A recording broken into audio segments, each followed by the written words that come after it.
네, 안녕하세요, 여러분. 환영하고 축복합니다. 네, 오늘은 38일 차입니다. 오늘의 주제는 광야 38년입니다. 네, 광야 38년 동안 어떤 일이 있었는지 우리가 오늘 나눠보겠는데요. 우리가 지난 시간에 이어서 계속 이제 설명을 들으시면 되겠습니다. 네, 광야 1세대가 가데스 바네아에서 하나님 앞에 불순종함으로 광야 38년들을 보내게 되죠. 자, 그래서 제가 지난 시간에 이런 이야기를 했습니다. 출애굽기는 시내산에서 1년 정도 있었던 이야기다 말씀드렸습니다. 그런데 시내산에서 1년 있었는데 출애굽기 40장이 있고 또 다른 성경책이 레위기가 있습니다. 그렇게 발생을 했는데 그렇게 많이 적어놨는데 광야 38년 동안 이렇게 긴 세월을 지나오면서 성경이 민수기에 15장에서 20장까지 기록하고 있습니다. 그러니까 할 말이 별로 없다는 거죠, 성경은. 자, 그래서 오늘은 그 광야 38년 동안 있었던 일, 그 작은 이야기들을 어떤 일이 있었는지 우리가 이제 그거 이야기를 살펴보도록 하겠습니다. 자, 그리고 우리 기도하고 시작하겠습니다. 하나님 아버지 감사합니다. 오늘도 저희가 진리의 말씀 앞에 앉았습니다. 하나님 말씀 앞에 우리가 정말 네 하면서 순종하면서 따라가는 저희가 되어야 되겠는데 우리가 이스라엘 백성처럼 불순종하고 있지는 않는지요. 우리 마음의 의도를 살피시는 하나님께서 하나님 우리의 마음을 보게 하여 주시옵시고 이 시간 또 하나님께서 말씀하시는 그 음성에 귀 기울이게 하여 주시옵시고 그 말씀이 머리로만 아니라 우리의 영혼에 말씀하시는 음성인 줄 알고 순종하며 살아가는 오늘 우리가 되어지게 하여 주시옵소서. 예수님의 이름으로 기도드렸습니다. 아멘. 네, 우리 오늘 리딩 가이드 보겠습니다. 자, 38년 동안 어떤 일이 있었을까 의문을 가지고 우리가 좀 딱딱하지만 마음의 문을 열어서 한번 보겠습니다. 하나님께서는 모세와 아론에게 제사장과 레위인의 직무, 제사장의 목, 레위인의 11도 등에 대해서 말씀하십니다. 그리고 제사장들이 행하는 정결의식을 소개합니다. 사람의 신체를 만지면 이래 동안 부정합니다. 암송아지를 태워 만든 재로 물을 만들고 그 물을 우슬 쪽에 묻혀서 뿌리면 물이 정결해집니다. 이 정도가 가데스 바네아에서 지낸 그 긴 세월의 내용입니다. 38년 동안 긴 세월에 비교하면 이제 출애굽기 40장하고 레위기에 비교하면 너무나도 분량이 작다는 거죠. 자, 그만큼 비중이 작다는 겁니다. 광야 1세대는 물샘이 있는, 물샘은 다른 말로 오아시스라는 것입니다. 광야 바람광야 가데스 바네아라고도 하고 그냥 가데스라고도 합니다. 이 일대 이곳저곳을 돌아다니면서 살다가 죽었습니다. 가나안 정복이라는 사명은 감당하지 못하고 말입니다. 성경은 그들이 허비한 세월이 38년이라고 정확하게 말합니다. 38년의 기간을 낭비하면서 살았다는 거죠. 네, 우리 가이드맵을 보시면 민수기의 세 지점은 시내산, 그리고 가데스 바네아, 모압 평지라고 했습니다. 다시 한번 정리해 보시면 시내산에서 하나님과 사랑의 서약, 시내산 언약하고요. 자, 그리고 법 만들고 나의 백성은 이러한 법으로 다스릴 거야 이야기하셨습니다. 자, 그리고 성막 지어서 내가 너희들과 함께 살 거야. 나는 너희들과 함께 살려고 거하려고 너희들을 불러내어서 이렇게 말씀하셨죠. 자, 이렇게 이야기하시고 그 다음에 가데스 바네아에서 가데스 바네아 정탐꾼 보내어서 자, 그 사건 때문에 광야 38년 동안 가데스 바네아에서만 방황했다 그랬죠. 그리고 여기에서 1세대가 다 죽게 됩니다. 그리고 나서 2세대가 이제 크고 나서야 이제 모압 평지에 이르게 됩니다. 이르러서 인구조사를 다시 하게 됩니다. 자, 이제 그 이야기인데, 자, 오늘은 이제 광야 38년 동안 있었던 일에 대해서 집중해서 한번 보겠습니다. 본문으로 들어가서 보겠습니다. 18장에 오시면 소제목이 좀 딱딱합니다. 여러분들 보시면 제사장과 레위인의 직무, 그 다음 소제목이 제사장의 목, 레위인의 목 이렇게 나오는데요. 우리는 사실 그 먼 나라 이야기 이제 그 광야에서 38년 동안 불순종했다고 너무나도 거리가 멀지 않습니까? 그런데 자, 우리가 그 현장으로 들어가서 한번 우리가 지난 이야기하고 좀 연결해서 봐야 돼요. 지난 이야기 어떤 일이 있었냐 하면 자, 이 아론과 아론 자손들이 제사장이지 않습니까? 자, 여기에 이제 누가 일어나냐면 레위인 중에서 고핫 자손은 성물을 관리하는 사람들입니다. 이 사람들이 반기를 들어서 지휘관들 250명을 데리고 옵니다. 데리고 와서 우리도 제사장 직분을 하게 해달라. 그래서 자, 그 향로에 불을 피워 가지고 오지 않았습니까? 자, 그 사람들이 이제 대표가 고라 자손들입니다. 이제 그 고라 자손들이 하나님께서 어떻게 처리하셨냐면은, 자, 땅에 입을 벌려가지고 순식간에 그들을 삼켜가지고 한꺼번에 죽지 않았습니까? 자, 그리고 또 그런데도 또 불평했죠. 자, 그래서 하나님께서 연병을, 자, 이렇게 딱 이렇게 연병으로 치셔가지고, 전염병으로 쳐가지고 14,700명이 죽지 않았습니까? 자, 이러니까 사람들이 또 와가 또 불평하잖아요. 뭐 우리가 다 죽게 되었습니다. 다 망하게 되었습니다. 그러면서 하나님 앞에 이렇게 불평하죠. 자, 하나님이 아론의 쌍난 지팡이를 이제 보여주시면서, 다른 사람들을 내가 세운 것이 아니라 내가 아론을 통해서 제사장 직무를 감당하게 했어. 아론의 편을 들어줬잖아요. 근데 이 모세와 아론에게 와가지고 우리 이제 다 죽게 되었습니다. 다 망하게 되었습니다. 이렇게 또 원망을 하잖아요. 여기에 대해서 하나님께서 다시 이야기하시는 거예요. 자, 제사장의 직무는 어떤 것이고 레위인의 직무는 어떤 것이야. 그리고 제사장의 몫은 어떤 거고 레위인의 몫은 어떤 거야. 이렇게 여러분들 보시면 좋겠어요. 이제 좀 마음의 문을 여셨으면 좋겠는데요.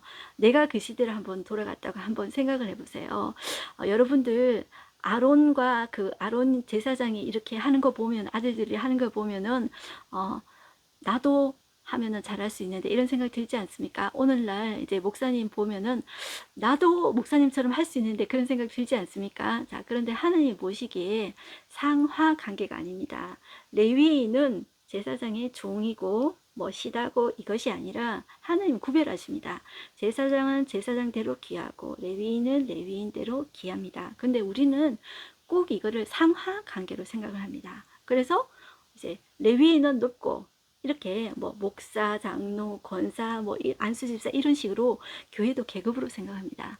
그것이 절대로 아닙니다. 하나님께서, 자, 이게 다 구별해서 다 알맞게 직분을 주셨습니다. 그 직분에 최선을 다하면 그 사람이 정말 귀한 것입니다. 그 인정은 누가 해주십니까? 천국에서 하나님께서 다 판단해 주시죠. 이 땅의 삶에서도 하나님께서 다 판단해 주십니다. 네, 그것을 생각하면서 우리는 이렇게 사람을 상하관계로 생각하지 말고 내가 맡은 직분에서 최선을 다하면 된다. 이렇게 생각해 주시면 좋겠어요. 그리고 자, 보시면, 그래서 이 아론 자손에 대항해서 레윈이 일어났잖아요. 그래서 하나님은 오늘 18장에 보시면 보통 하나님께서 이야기하실 때 여호와께서 모세에게 이르시되 이렇게 나오잖아요. 그리고 조금씩 이렇게 나옵니다. 여호와께서 모세와 아론에게 이르시되 이렇게 나오는데, 오늘 어떻게 시작하냐면 여호와께서 아론에게 이르시되, 그 다음에도 또 말합니다. 제사장의 목에 대해서도 이야기할 때 여호와께서 아론에게 이르시되 또 이르시되 이렇게 이제 표현이 됩니다. 그래서 하나님이 이렇게 따로따로 구분해서 정확하게 다시 이야기해 주시는구나, 이렇게 생각해 보시면 좋겠어요. 어떤 이야기를 하실까 궁금증을 가지고 우리가 한번 들어가 보겠는데요. 1절 보시면 여호와께서 아론에게 이르시되 너와 내 아들들과 내 조상의 가문은 성소에 대한 죄를 함께 담당할 것이요. 이거는 뭐냐면 성소에 대한 죄 너희가 책임져야 돼. 생명 걸고 지켜야 돼. 이거예요. 너와 내 아들들은 너희의 제사장 직분에 대한 죄를 함께 담당할 것이니라. 또 2절 보시면 너는 내 형제 레위 지파, 이렇게 이야기하죠. 자, 이 아론 자손 자체도 레위 지파입니다. 그러니까 그 레위인이 반발했죠. 들고 일어났죠. 250명 같이 일어났죠. 그런데 그 사람들도 다 너희 형제야, 이렇게 이야기하는 거예요. 너 형제, 분명히 이야기했어요. 하나님은 너의 형제 레위 지파, 곧 내 조상의 지파를 데려다가 너와 함께 있게 하여. 보세요. 하나님은 어떻게 이야기해요? 함께 있게 하여, 그리고 형제라고 분명히 이야기하시죠. 근데 우리는 자꾸 이렇게 생각한단 말이에요. 상하관계로. 그런데 함께 있게 하여 너와 내 아들들이 증거의 장막, 성막 앞에 있을 때 그들이 너를 돕게 하라. 레위인은 내 직무와 장막의 모든 직무를 지키려니와 성소의 기구와 제단에는 가까이 하지 못하리니 두렵건대 그들과 너희가 죽을까 하노라. 자, 그리고 레위인은 너와 합동하여. 하나님은 계속 함께 있게 하여 함께 합동하여. 그렇지만 직무에 대해서는 하나님께서 반드시 구별하십니다. 구별한다고 해서 상하관계는 아닌데 우리는 이거를 계속 상하관계로 생각한다는 거죠. 우리 그 타락한 본성이 자꾸 이렇게 상하관계로 생각하는 것 같아요. 그래서 우리가 교회 안에서도 이렇게 생각하게 되는데 이것은 성경적으로 아니라는 거예요. 하나님은 직무를 구별하시지만 상하관계를 생각하지 않고 다 귀하다 생각하시는 거예요. 그렇지만 이거를 탐내가지고, 그죠? 내가 제사장 하겠어! 이거는 하나님께서 반드시 하나님께서 처리하신다는 거예요. 그래서 고라 자손이 다 한꺼번에 여러분들 지진이 나서 죽지 않았습니까? 자, 이것을 우리가 생각해 봐야 돼요. 자, 그 다음에 나오는 것이 제사장의 몫이죠. 자, 이것에 대해서 8절 보시면 여호와께서 또 아론에게 이르시되 이야기하죠. 자, 이 제사장의 몫에 대해서는 여러분들이 이제 읽어보시면 됩니다. 이거는 이제 어렵지 않기 때문에 자, 보시고요. 자, 제가 잠깐 생각난 게 있는데 이겁니다. 뭐냐 하면은 레위라는 이름의 뜻이 연합함이라는 뜻이죠. 그죠? 함께하여 또 그리고 협력하여 라는 뜻이 히브리어로 동일어로 연합함, 레위 이름의 뜻과 동일하답니다. 그래서 하나님은 우리가 교회 사명을 감당할 때 구별되지만 우리가 함께 연합해서 협력해서 사명을 감당하기를 원하신다. 이렇게 보시면 좋겠습니다. 그리고 20절에 보세요. 자, 페이지 넘기셔서 20절 보시면 여호와께서 또 아론에게 이르시되 또 모세한테 이른 것이 아니고 아론에게 또 이야기하는 거예요. 너는 이스라엘 자손의 땅에 기업도 없겠고 그들 중에 아무 분깃도 없을 것이나 내가 이스라엘 자손 중에 네 분깃이요 네 기업이니라. 자, 이렇게 이제 말씀하셨죠. 자, 그것을 이렇게 쭉 이어와서 오늘날 또 이제 목사님들이 이제 다른 것을 하지 않고 목회에만 전념하지 않습니까? 물론 사람에 따라서 이제 다른 것을 하시는 분도 있습니다. 그렇지만 아무래도 여러 가지 일을 하게 되면 이제 분산되겠죠. 자, 그런 의미에서 그 전임 사역을 저희가 목회자들이 이제 하게 됩니다. 자, 그런 의미에서 주장할 것은 우리는 하나님 세상 속에서 분깃이 없지만 하나님이 우리의 분깃이요 기업입니다. 이렇게 이제 고백할 수밖에 없는 것입니다. 그리고 레위인의 몫에 대해서도 이야기하시죠. 21절 내가 이스라엘의 11조를 레위 자손에게 기업으로 다 주어서 11조를 이스라엘의 11조를 레위 자손의 기업으로 주었다는 거죠. 그들이 하는 일 곧 해막에서 하는 일을 감나니 이후로는 이스라엘 자손이 해막에 가까이 하지 말 것이라. 제값으로 죽을까 하노라. 그러나 레위인은 해막에서 봉사하며 자기들의 죄를 담당할 것이요 이스라엘 자손 중에는 기업이 없을 것이니 제사장처럼 그렇다는 거예요. 이는 너희 대대 영원한 율례라. 이스라엘 자손이 여호와께 거제로 드리는 11조를 레위인에게 기업으로 주었으므로 내가 그들에게 대하여 말하기를 이스라엘 자손 중에 기업이 없을 것이니라 하여너라. 이렇게 이야기하죠. 그리고 레위인의 11조에 대해서 이야기하십니다. 28절 보면 너희는 이스라엘 자손에게서 받는 모든 것을 11조 중에서 여호와께 거제로 드리고 여호와께 드린 그 거제물은 제사장 아론에게로 돌리되 너희가 받는 모든 헌물 중에서 너희는 그 아름다운 것 곧 거룩하게 한 부분을 가져다가 여호와께 거제로 드릴지니라. 이제 거제라는 표현이 나오는데요. 이제 우리가 뭐 제사하고 절개하고 제가 그거는 레위 가서 좀 더 자세하게 이야기하겠지만 이제 제사를 드리는 방법 중에 제가 지난번에는 요제를 설명드렸습니다. 요제는 이렇게 하나님께서 기쁘시게 받도록 기쁘게 흔들어서 드리는 것을 요제라고 했고요. 거제는 어떻게 드리냐 하면 재물을 높이 들어 올린 다음에 이렇게 내려놓는 제사 방식을 말해요. 그것은 무엇을 의미하냐면 재물을 여호와께 바친 후에 다시 제사장에게 반환합니다. 이제 그런 의미가 이제 거제에 담겨져 있습니다.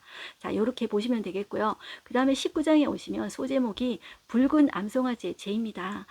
이것도 좀 저희에게는 너무나도 거리가 멀어가지고 이게 또 뭔가 이런 생각이 들지 않습니까? 자, 이것은 여러분들 계속 연결해서 보셔야 되는데 어떤 연결해서 보셔야 되냐면 그 가데스 바네아에서 일어난 사건 이후로 정탐권 사건 이후로 광야 1세대가 38년 동안 방황하면서 다 죽지 않습니까?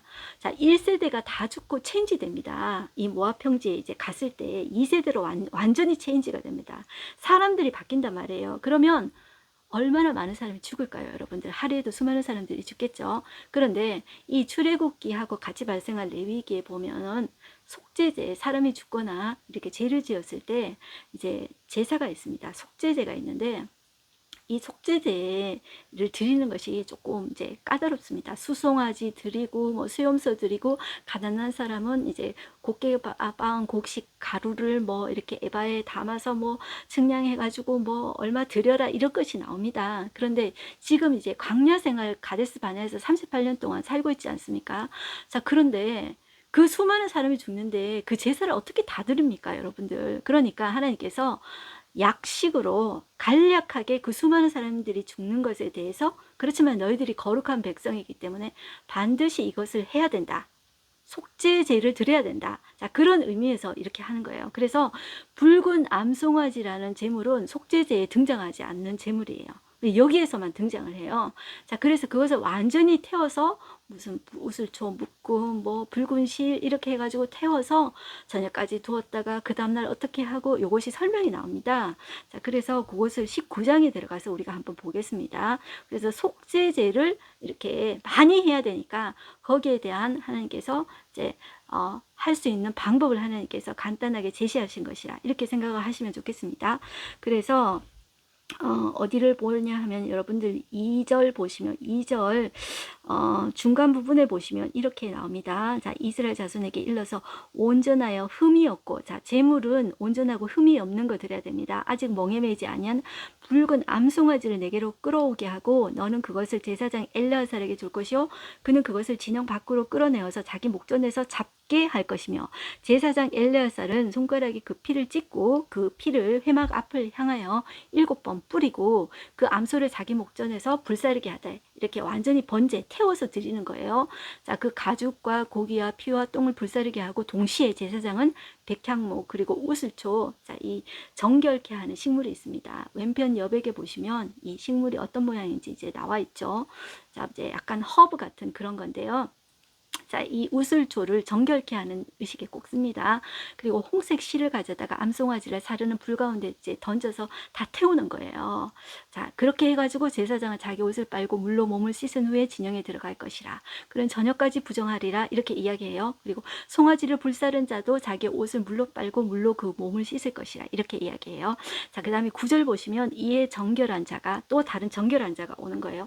암송아지 죄를 거두어서 진영 밖에 정한 곳에 둘지니 이것은 이스라엘 자손 회중을 위하여 간직하였다가 부정을 씻는 물을 위하여 간직할지니 그것은 속죄제니라 이렇게 이야기를 하는 거예요. 가나안 땅에 들어가면 가나안 땅의 레위기의 법대로 속죄제를 해야 돼요. 지금 그런데 이 광야 38년 동안은 이렇게 할 수밖에 없다는 거예요. 자, 이 구체적인 적용으로 그 다음에 나오는 소제목이 시체를 만진 자에 대해서 어떻게 적용할 것인가 거기 규례가 나오는 거예요. 11절 보시면 사람의 시체를 만진 자는 1일 동안 부정하다 그랬죠. 제가 38년 동안 세대가 교체된다 그랬죠. 그래서 하루에도 얼마나 많은 사람이 죽을까 그걸 생각해야 된다 그랬죠. 자, 7일 동안 부정하다. 그래서 12절을 보시면 그는 셋째 날하고 일곱째 날에 제물은 뭐냐면 아까 조금 전에 이야기했던 붉은 암송아지 제 있죠. 그걸 이야기하는 거예요. 그것으로 자신을 정결하게 할 것이라. 이렇게 이야기하는 거죠. 자, 그래서 그 중간에 있는 건 읽어보시면 됩니다. 그리고 17절 보시면 그 부정한 자를 위하여 죄를 깨끗하게 하려고 불살은 죄를 가져다가 흐르는 물과 함께 그릇에 담고 정결한 자가 또 우슬초 등장합니다. 우슬초를 가져다가 그 물을 찍어 장막과 그 모든 기구와 거기 있는 사람들에게 뿌리고 또 뼈나 죽임을 당한 자나 시체나 무덤을 만진 자에게 다 뿌리는 거예요. 그러니까 보통 죄를 범하면은 그 회중이나 그 한 사람 한 사람이 다 와서 제사를 드려야 되잖아요. 그런데 이거는 그 수많은 사람을 감당할 수 없잖아요. 그러니까 붉은 암송아지 재 가지고 그것 가지고 다 우슬초하고 해가지고 이렇게 뿌리는 걸로 이렇게 간략하게 한다는 거죠. 자, 그리고 19절 보시면 이제 정결한 자가 셋째 날하고 일곱째 날에 그 부정한 자에게 뿌려서 일곱째 날에 그를 정결케 할 것이며 그는 자기 옷을 빨고 물로 몸을 씻을 것이라. 저녁이 이제 되면은 정결하리라. 이렇게 이야기하는 거죠. 20절 사람이 부정하고도 자신을 정결하게 하지 아니하면 여호와의 성소를 더럽힘이니 그러므로 회중 가운데 끊어질 것이니라. 이렇게 하나님은 하나님의 백성이 죄 가운데 정결하며 그 몸도 정결하게 될 것을 거룩하게 구별해야 될 것을 이야기하고 있습니다. 그래서 이스라엘 백성들은 이 정결법, 그 몸의 어떤 정결법도 상당하게 강조합니다. 지금까지 예수님 시대도 강조를 하죠. 지금까지 그 이스라엘 법의 코셔라는 음식법도 아무 음식도 먹지 않습니다. 그래서 여러분들 들어보셨을 것입니다. 유럽의 3분의 1이 죽은 흑사병 있지 않습니까? 패스트 때 이 유대인만 패스트가 걸리지 않는 거예요. 그래서 이런 소문도 났습니다. 이 유대인들이 흑사병을 퍼뜨렸다. 그런 소문도 있었지만 이 유대인들이 자신들의 정결법을 잘 지키면서 이제 이렇게 마스크 같은 거 쓰고 그 오히려 흑사병 걸린 사람들을 도와주고 케어를 하게 됩니다. 자, 그런 일들을 하게 되는데 그래서 오늘날도 이 유대인의 코셔법을 따라서 이렇게 사는 사람들도 있습니다. 그 유대인이 아닌데도. 자, 이제 우리 이제 넘어가서요 20장으로 넘어가겠습니다. 어떤 일이 일어나냐면 가데스의 다툼과 무리바물입니다. 이게 어떤 사건이냐면 광야 1세대가 이제 이제 일어나는 사건 중에 마지막 사건입니다. 이 마지막이라 그러면 좋게 장식하면 좋잖아요. 그런데 이 무리바 사건 때문에 모세와 아론은 가나안 땅에 들어가지 못하게 됩니다. 너무나도 이제 안타깝죠. 그러니까 얼마나 안타까운 일이 있었을까, 그것을 우리가 한번 보게 되는데요. 20장 1절에 보면 첫째 달 나오죠. 아마 38년 이제 마지막 그때였던 것 같아요. 그때 첫째 달, 이거는 정확하게 이제 날짜는 이제 연도는 나와 있지 않기 때문에 우리가 대략 그 마지막 광야 1세대 마지막 기간의 어떤 첫째 달이다 이렇게 추측만 해보는 거예요. 이스라엘 자손 온 회중이 신광야에 이르러 백성이 가데스에 머물렀더니 이제 그때 미디암이 거기서 이제 죽음의 거기에서 장사되었다 이렇게 이야기해요. 자, 그런데 2절 보시면 회중이 물이 없으므로 모세와 아론으로 또 모여드는 거예요. 자, 이들의 반응 보세요. 3절 백성이 또 모세와 다투어 이렇게 이야기하는 거예요. 우리 형제들이 여호와 앞에서 죽을 때에 우리도 죽었더라면 좋을 뻔하였도다. 너희가 어찌하여 여호와의 회중을 이 광야로 인도하여 우리와 우리 짐승이 다 여기서 죽게 하느냐. 너희가 어찌하여 우리를 애굽에서 나오게 하여 이 나쁜 곳으로 인도하느냐. 또 이렇게 반응합니다. 여러분들, 이 가데스 바네아하고 그동안에 얼마나 많이 원망하고 불평했습니까? 그런데 또 이렇게 반응하는 거예요.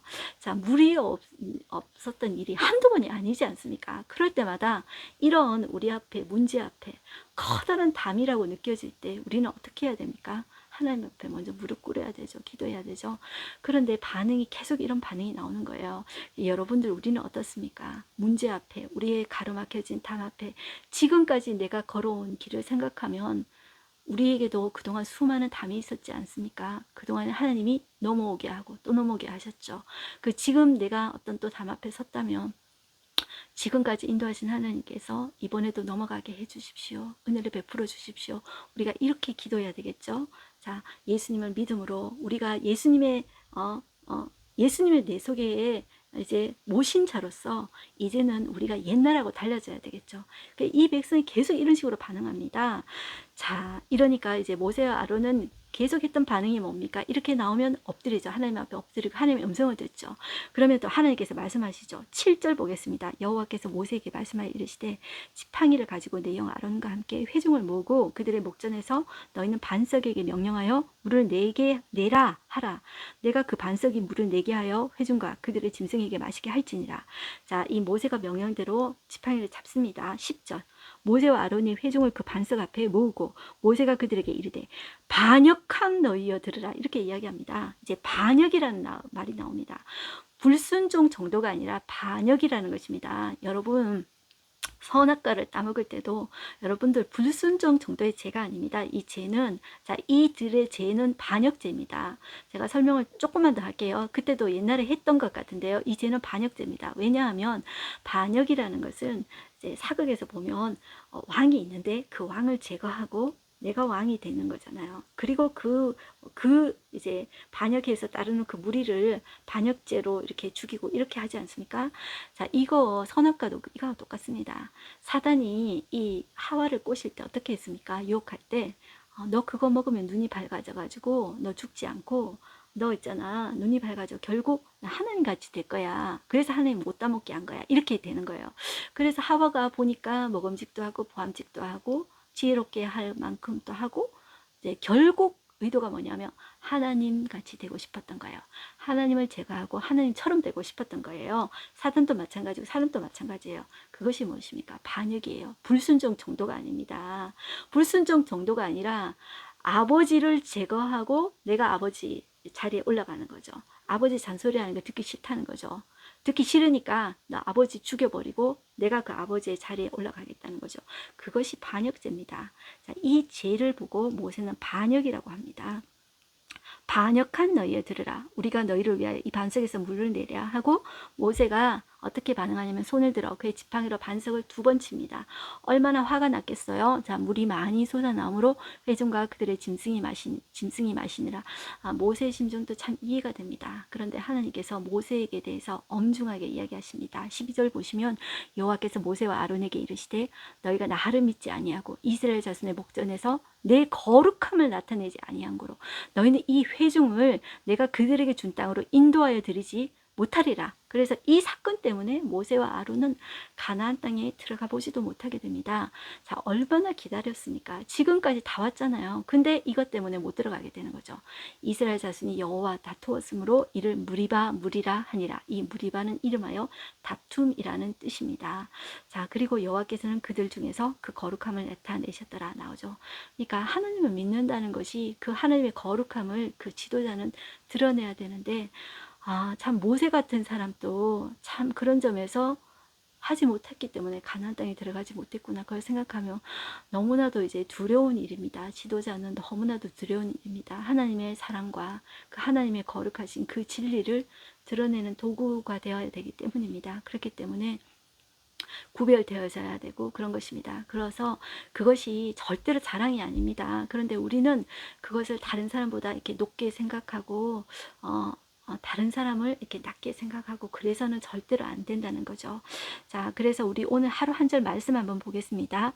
보라, 내가 이스라엘 자손 중에서 너희의 형제 레위인을 택하여 내게 돌리고 너에게 선물로 주어 회막의 일을 하게 하였나니. 자, 여기에서 제사장도 그 직분이 선물이고 레위인도 선물입니다. 이 회중들에게 선물입니다. 그러니까 이 선물이라는 것은 자격이 되어서 제사장이 되고 자격이 되어서 레위인이 아니라 하나님께서 택하셔서 되신 거라는 거죠. 우리가 예수 믿는 것도 마찬가지잖아요.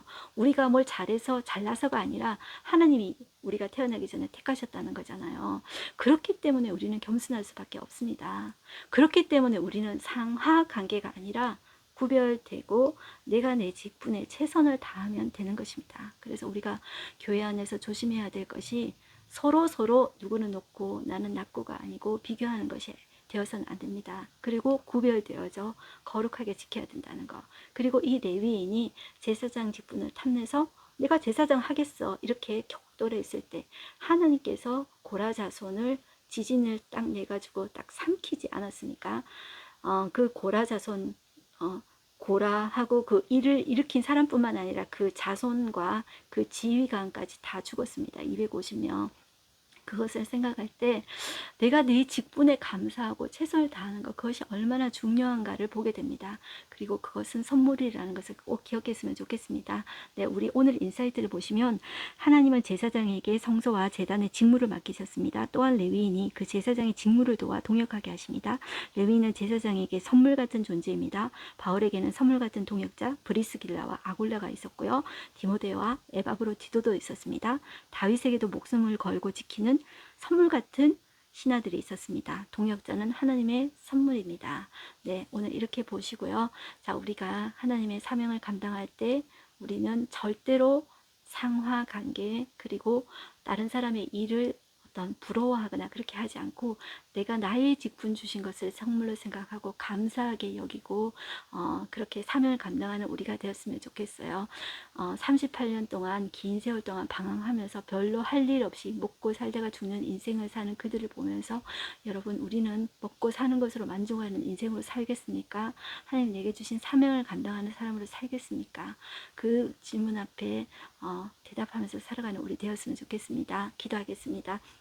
하나님 아버지 감사합니다. 오늘도 우리가 38년 동안 광야에서 있었던 일들을 보았습니다. 하나님 우리에게 맡겨주신 일에 최선을 다하면서 하나님 내게 맡겨주신 일이 가장 귀한 것이다 생각하고 그냥 내 직분을 생각하고 감사하면서 살았으면 좋겠습니다. 다른 사람의 일에 대해서 부러워하면서 저 사람은 왜 저렇게 높은 일을 주고 나는 왜 이렇게 비천한 일을 주는 거야. 이렇게 비교하지 않게 하여 주시옵시고 나도 내 직분대로 귀하고 그 사람도 다 귀하다고 생각하고 우리가 각자의 자리에서 최선을 다하면서 하나님의 나라를 연합하여 섬기게 하여 주시옵소서. 함께하고 연합함이 하나님께 얼마나 기쁨이 되는지요. 우리가 서로 분쟁하고 시기하고 다투고 서로의 위치를 탐하는 자리가 아니라 서로를 동역하며 도와주며 아름다운 하나님의 나라를 이끄는 우리가 되어지게 하여 주시고, 이것이 우리 가정도 마찬가지고 우리 교회도 마찬가지고 이러한 일들이 연합하고 함께 서로를 도와주고 서로에게 하나님 귀한 존재임을 알고 함부로 하지 않는 우리가 되어지게 하여 주시옵소서. 이러한 우리로 사용받는 우리가 되어지어서 하나님 영광 돌리는 우리 공동체 되게 하여 주시옵소서. 예수님의 이름으로 기도드렸습니다. 아멘. 여러분들 승리하십시오. 여러분들은 하나님의 귀하고 아름다운 자녀입니다. 아자.